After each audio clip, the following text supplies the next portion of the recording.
రాష్ట్ర వ్యాప్తంగా అంగన్వాడీలు చేపట్టిన ధర్నాలు 5వ రోజుకు చేరుకున్నాయి. ఇవాళ నెల్లూరులో అంగన్వాడీ కార్యకర్తలు నల్ల రిబ్బన్లతో నోటిని కట్టుకుని ర్యాలీ నిర్వహించారు. గాంధీ బొమ్మ నుంచి ఆర్టీసీ బస్టాండ్ వద్దకు చేరుకుని నిరసన తెలిపారు. తమ న్యాయమైన డిమాండ్లను పరిష్కరించాలని కోరితే సచివాలయ ఉద్యోగులను పెట్టి అంగన్వాడీ తాళాలను పగలగొట్టించడం దారుణమన్నారు. పాదయాత్రలో ఇచ్చిన హామీలను మరచిన సీఎం జగన్మోహన్ రెడ్డికి బుద్ధి చెప్పే రోజులు దగ్గర పడ్డాయని అన్నారు. తాము శాంతియుతంగా పోరాటం చేస్తుంటే తమను ఇబ్బందులకు గురి చేయడం దారుణమన్నారు.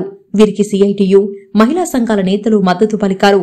ఆర్టీసీ బస్టాండ్ వద్ద ప్రభుత్వానికి వ్యతిరేకంగా నినాదాలు చేస్తూ రోడ్డుపై బైఠాయించారు. అంగన్వాడీ కార్యకర్తలు అంగన్వాడీలతో పెట్టుకున్న ఏ ప్రభుత్వం తిరిగి అధికారంలోకి రాలేదు అనే విషయాన్ని గుర్తు చేసుకోవాలని హెచ్చరించారు.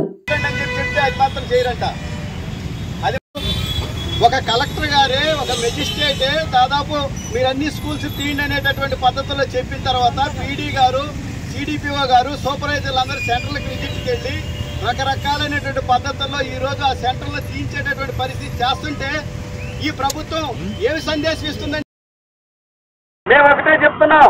మేము శాంతియుతంగా చేస్తున్నాం. కావాలా గెడ్డపారు ఎందుకు? తాళాలు పగలు కొడతారా, తలుపులు పగలు కొడతారా, లాంటి బిల్డింగే పగలు కొడతారా?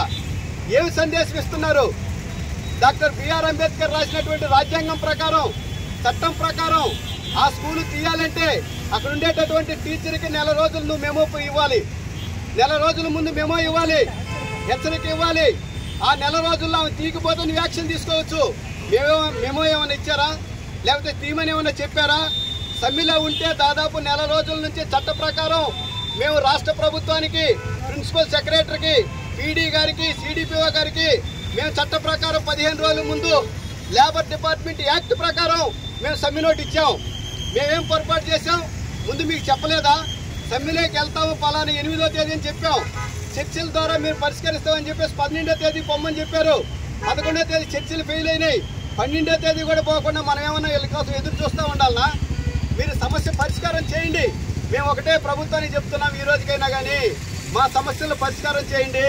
ఈ రోజు కూడా మీకు పాలాభిషేకం చేస్తామని చెప్పేసి మేము చెప్తున్నాం.